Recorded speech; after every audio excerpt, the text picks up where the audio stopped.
Sebelumnya aku Ivani Delia Putri sebagai ketua. Di sini aku Aleka Syafira Putri sebagai anggota. Di sini aku Alia Zahra Lukman sebagai anggota. Di sini aku Tasya Putri Sopandi sebagai anggota. Di sini aku Fida Syahida sebagai anggota. Halo guys, di sini aku akan menjelaskan materi di chapter 6 yaitu tentang debatable resource allocation.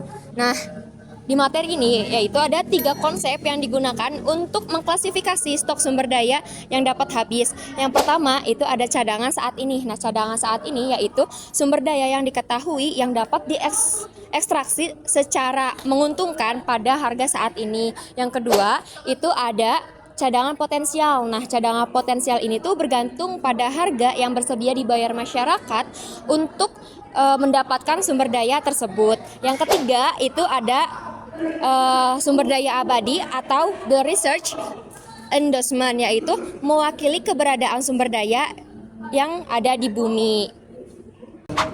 Nah, selanjutnya itu ada perbedaan antara ketiga konsep tadi nih. Nah, ketika konsep itu dibuat,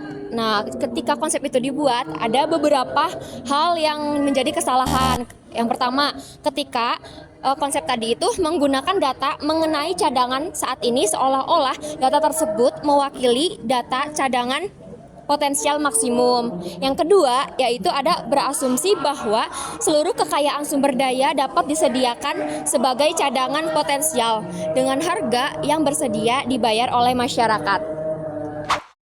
Nah, yang terakhir yaitu ada sumber daya terbarukan. Nah, sumber daya terbarukan adalah sumber daya alam yang akan terisi kembali untuk menggantikan porsi yang terkuras akibat penggunaan dan konsumsi kita, baik melalui reproduksi alami ataupun proses berulang lainnya dalam jumlah waktu terbatas dalam skala waktu manusia. Nah, energi matahari, air, dan populasi biologis itu merupakan merupakan contohnya sumber daya yang terbarukan. Nah, setelah mengetahui informasi yang sudah disampaikan Ivoni, di sini aku menambahkan yaitu adanya model 2 periode yang ditinjau kembali nih teman-teman. Jadi apa sih? Nah, didefinisikan sebagai situasi dalam alokasi dalam 2 sumber periode, maka alokasi yang disampaikan di dalam sumber daya di sini dapat diekstra dengan biaya marginal konstan. Di mana caranya membagi 2 sumber daya tersebut adalah dengan dipengaruhi oleh biaya marginal konstan, biaya penggunaan marginal, dan juga tingkat diskonto. Nah, seperti yang kita tahu ya, sumber daya itu dapat habis dan juga dapat terbatas. Maka dari itu kita harus bisa mengelola dan juga memperhatikan bagaimana penggunaan sumber daya di sini agar bisa digunakan juga di masa depan yang akan datang. Setelah kita mengetahui cara juga definisinya sebagai model 2 periode ditinjau kembali, maka di sini aku juga akan menjelaskan ringkasnya nih. Jadi ringkasnya adalah model di sini menunjukkan adanya sumber daya alam yang terbatas dalam waktu ke waktu akan menimbulkan biaya marginal konstan yang dimana akan meningkatkan juga biaya marginal konstan dan penurunannya konsumsi pada saat ini. Nah, setelah kita mengetahui adanya model 2 periode yang ditinjau kembali, di sini aku akan menjelaskan tentang kasus biaya konstan periode N, di mana di sini adanya kasus biaya yang dapat perubahan dari model 2 periode yang sebelumnya disebutkan nih teman-teman, yaitu ada penyebaran alokasi sumber daya yang sangat besar di tahun-tahun kedepannya dan juga adanya peningkatan pasokan di sini. Nah, adapun dalam kasus ini biaya gangguan pengguna marginal di sini lebih efisien akan meningkatkan biaya marginal dan juga akan meningkatkan kontraksinya konstan. Nah, lalu setelah kita mengetahui ini, peningkatan biaya di sini mencerminkan adanya peningkatan kelangkaan.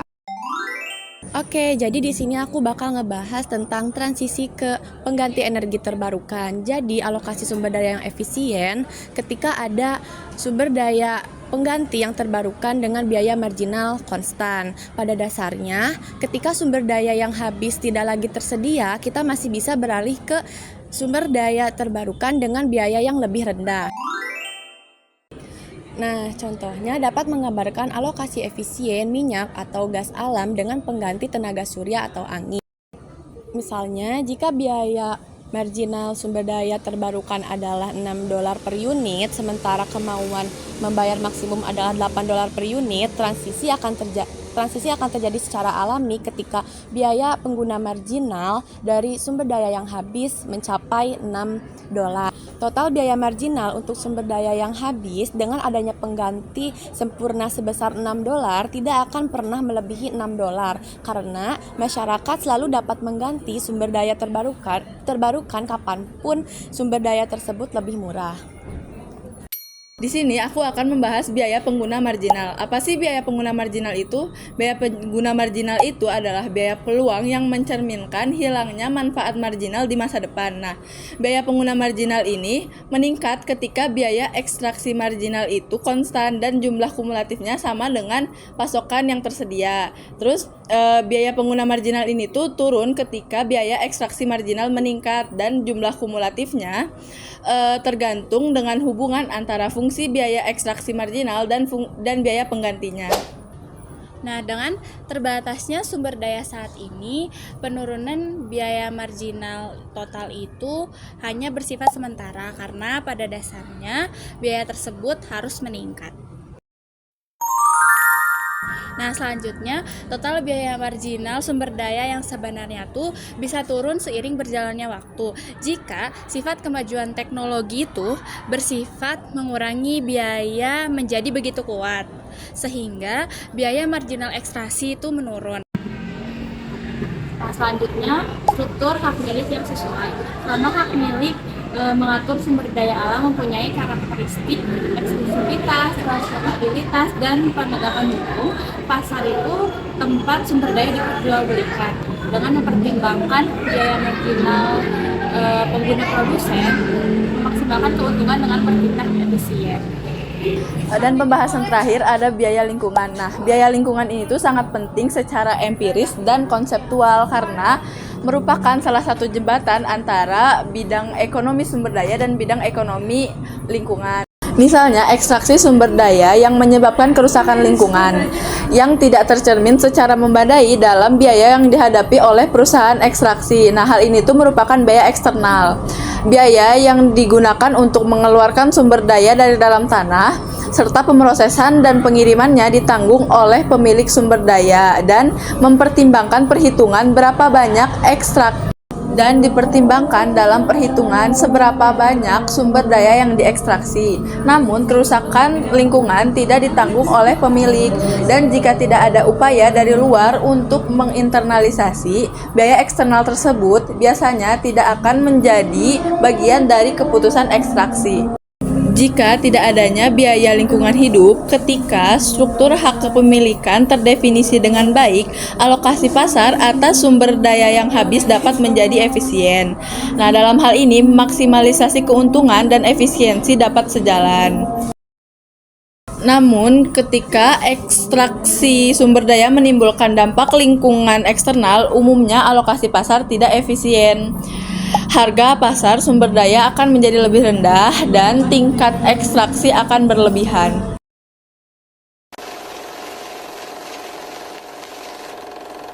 Sekian penjelasan dari kelompok kami, kurang lebihnya mohon maaf. Terima kasih. Wassalamualaikum warahmatullahi wabarakatuh.